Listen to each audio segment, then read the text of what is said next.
दोस्तों नमस्कार, मैं हूं आपका दोस्त। आप देख रहे हैं डेली हिंद। इस वक्त हम मौजूद हैं पश्चिम बंगाल के कोलकाता के अंदर। कोलकाता की जो जनता है उनसे हम जानने की कोशिश करेंगे कि पश्चिम बंगाल के अंदर इस बार किसकी सरकार बन रही है। आपको मालूम है कि बीजेपी ने जो मैनिफेस्टो जारी किया है उसमें जो है बड़े बड़े दावे वादे किए गए थे। वैसे दावे वादे किए गए थे जिस तरीके से प्रधानमंत्री मोदी ने कहा था कि हम यहाँ के लोगों को सालाना 2 करोड़ नौकरी देंगे, लेकिन यहाँ पे हमारे साथ जो जनता खड़ी है इनको नौकरी मिली है या नहीं मिली है। तो आइए इस मुद्दे पे हम बात करने की कोशिश करेंगे और जानने की कोशिश करेंगे कि इस बार पश्चिम बंगाल के अंदर किसकी सरकार। तो सबसे पहले सर मैं आपसे स्टार्ट करना चाहूँगा, पश्चिम बंगाल के अंदर क्या होने वाला है इस बार? ममता सरकार आने वाली है। सबसे पहला बात ये पश्चिम बंगाल में सिर्फ और सिर्फ ममता की ही सरकार बनेगी। रीज़न ये है कि आप सेंट्रल का जितना भी स्कीम देख ले या फिर सेंट्रल में आने से पहले जितने भी हमारे प्राइम मिनिस्टर नरेंद्र मोदी जी ने जितने भी वादे किए थे, आज तक मुझे तो नहीं लगा है, मेरे पर्सनली ओपिनियन यही है और जनता का समर्थन भी यही है कि अभी तक कोई भी उनके वादे कंप्लीट नहीं हुए। आप स्टार्टिंग थोड़े बहुत काम हुए हैं। थोड़े बहुत कहाँ, कौन से थोड़े बहुत, आप ही जोड़ा दीजिए कौन से थोड़े बहुत काम हुए हैं। अभी तक तो मुझे नहीं लगा है। आप स्टार्टिंग से देख सकते हैं, 15 लाख के वादे किए, फ्लॉप किया, डिमोनेटाइजेशन किए, फ्लॉप किया, जीएसटी किए, फ्लॉप किया, मेक इन इंडिया फ्लॉप किया। कौन से ऐसे स्कीम हैं जो उन्होंने किए और वो सक्सेसफुल रहा? तो आप ही बताइए कि मैं किस ग्राउंड पे बंगाल में उन्हें लाना चाहूँ। अगर कोई ऐसा स्कीम है जिससे उनके संतुष्टि, हम लोग को संतुष्टि मिले कि हाँ उनको लाने से मुझे यहाँ डेवलपमेंट मिलेगा, यहाँ तो डेवलपमेंट नहीं है। यहाँ देखिए, मैं यहाँ आपको जोड़ा सकता हूँ, कन्याश्री है, अक्षयश्री है। यहाँ ममता बनर्जी के ना जाने लाखों लाख आपको स्कीम मिलेंगे जिसमें खुद वो डेवलपमेंट करके दिखाएं। तो मैं as a person, as a student, as a candidate, मैं यही सोचूंगा जिसने काम किया उसी को रीएलेक्ट करे। एक भी ऑप्शन नहीं मिल रहा है मुझे कि उन्हें मोदी जी को यहाँ पे लाया जाए। लेकिन सर जिस तरीके से इन्होंने बताया कि मोदी जी जो भी यहाँ पे स्कीम लाए हैं सब का सब फैल गया है। एक बार और मौका दे करके देख लीजिए, क्या पता किनको, मोदी जी को।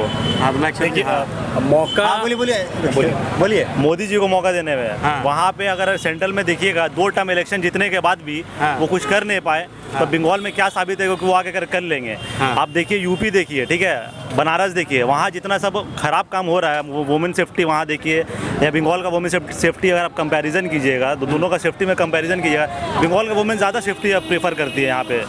और वहाँ का ही देखिए, वहाँ पे का स्टेट का इलेक्शन में जहाँ पे मतलब बीजेपी सरकार है वहाँ तो कुछ कर पा ही नहीं रही हैं, तो यहाँ के क्या सही कर पाएंगे?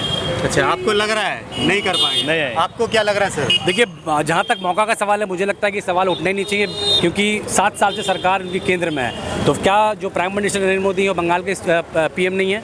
क्या बंगाल के लिए उनको डेवलपमेंट तभी कर पाएंगे जब उनका मुख्यमंत्री यहाँ होगा, जिस भी स्टेट का? ये क्लियर मैसेज बता दें आप, एक बीजेपी के जो है वो बता दें, एक मैसेज दे दें कि भाई जिस स्टेट में हमारी सरकार रहेगी हम ही तभी काम करेंगे। तो फिर दिल्ली में आप क्या कर रहे हैं? आप जब एमपी इलेक्शन के टाइम में आकर के बंगाल से वोट मांगता है, 18 एमपी बंगाल के अंदर आपको क्या मौका दिया जाएगा? बंगाल के लोगों ने 18 एमपी जिता करके दिल्ली भेजा बीजेपी का।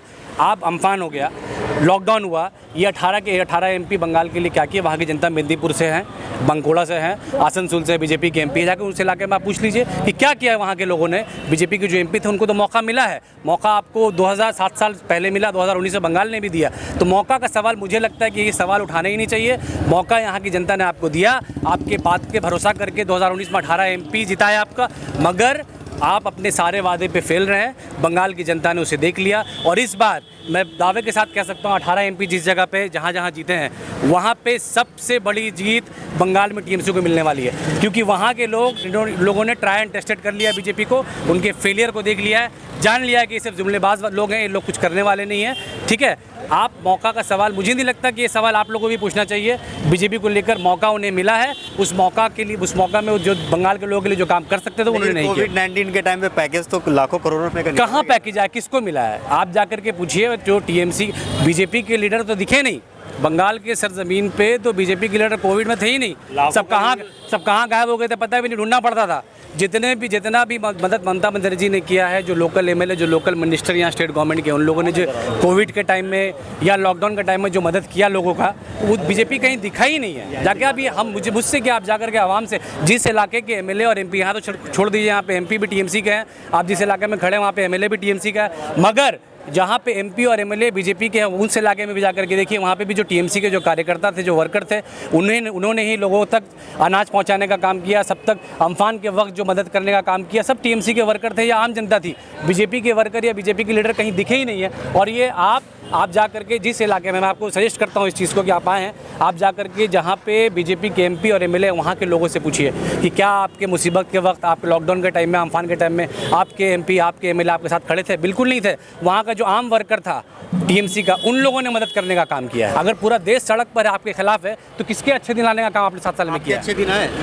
देखिए, अच्छे दिन का तो बोल नहीं सकते हैं, मगर जब आप बीजेपी का मैनिफेस्टो की बात कर रहे हैं तो हर पार्टी अपना मैनिफेस्टो में ऐसा दावा करता है जो बहुत ही बड़ा होता है, लेकिन इसके ऊपर में अमल होता है या नहीं होता ये टाइम के साथ पता चलता है। लेकिन ये साबित हो चुका है, जैसे कि बीजेपी जब 2014 में दिल्ली में आई थी, लड़ रही थी, तो उनके मैनिफेस्टो में उनके मैनिफेस्टो में ये भी था कि दिल्ली को जो स्टेटहुड, पूरा स्टेटहुड दिया जाएगा। लेकिन आज के टाइम पे आप देख ही सकते हैं क्या हुआ है। जो बचा कुछ स्टेटहुड था वो भी, वो एलजी का पावर के लेकर के वो भी पूरा छीना गया है। तो ये क्या बंगाल की जनता कैसे भरोसा कर सकती है जो मैनिफेस्टो में बीजेपी ने लिखा है वो आगे जा करके इसके ऊपर में अमल होगा या नहीं होगा? ये हमें श्योरिटी नहीं मिल रही है। और मतलब भरोसा रखिए मोदी जी पर, कह रहे हैं तो भरोसा तो ये बात तो सही है कि हर कोई को मौका मिलना चाहिए, लेकिन मौका उनको दिया जाना चाहिए जो मतलब काबिल हो इसका। और मैं ये नहीं समझता कि बीजेपी इस लायक है। आप नहीं समझते? नहीं। आप क्या समझते हैं सर? दीदी समझते हैं, बीजेपी क्यों नहीं? बीजेपी का हम लोग पत्ता ही नहीं देते हैं। हम लोग टीएमसी का शुरू से, टीएमसी का पार्टी से है, तो टीएमसी को समझते हैं। दीदी एक घर, बीजेपी नहीं आ रही है। मैं बीजेपी वाले आज देखिए, आज जब बंगाल में ये रैली निकला है तो कहाँ से ऑल ओवर इंडिया से वो ट्रेन, मतलब 3-4 ट्रेन वो बुक करके अपने लोग को यहाँ बुलाएं कि यहाँ रैली जमा हो, वहाँ भीड़ लगे। लॉकडाउन में जो इतने सारे जो लेबर क्लास के लोग हैं, वो लोग जो पैदल चल के गए, मतलब अपने बच्चे लोग को लाद के गए, उनके लिए इंतजाम नहीं कर सके वो। और हालांकि इतने करोड़ रुपए के फंड्स उनके पास थे, 1500 करोड़ अकेले टाटा नहीं दिया। तो ये पैसा गया कहाँ? पैसा जाने वाला था सब, इतना सारा जो पैसा, ये तो सब हमको लग रहा है पार्टी फंड में इस्तेमाल कर रहे हैं अपना। ये पैसा का तो इस्तेमाल ही नहीं हुआ कहीं। और रहा सवाल अकाउंटेंसी, कहीं तो अकाउंटेंसी का जो जवाब ही नहीं है कि आप अकाउंटेंसी इसको देख सकते हैं। अगर इतना जो करोड़ का फंड है, उसका हिसाब दीजिए। ऑडिट होगा ही नहीं, आपको डायरेक्ट बोल दे रहा है। रहा सवाल, अब देखिए दिल्ली में सबसे ज़्यादा पावर, अगर आपका देखा जाए, सीएम को भी पावर मिलना चाहिए। अभी एक एक्ट बिल पास हो गया कि गवर्नर का ज़्यादा पावर हो जाएगा सीएम से, सीएम का पावर कम हो जाएगा। तो जो सीएम, जो आपके केजरीवाल वाले थोड़ा बहुत काम भी कर रहे थे, अगर वो काम करना चाहेंगे तो और काम नहीं कर पाएंगे। क्यों? क्योंकि उनके पास पावर अब नहीं है। जो सीएम का जो पावर है दिल्ली का, मतलब समझ लिया दिल्ली का जो सीएम है, मतलब उसके पास पावर नहीं रहा आज के डेट में। ये बिल पास होने के बाद से गवर्नर का ज़्यादा पावर है। तो मतलब आप क्या चाहते हैं कि यहाँ पर भी आके ममता बनर्जी को हटा के आप सबका अपनी ही सरकार चला के, मतलब सबको अपने इशारों में नचाए?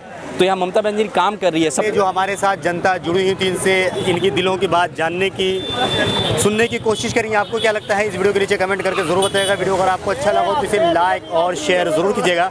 जय हिंद, जय भारत। अपना ख्याल रखिए, हंसते रहिए, मुस्कुराते रहिए।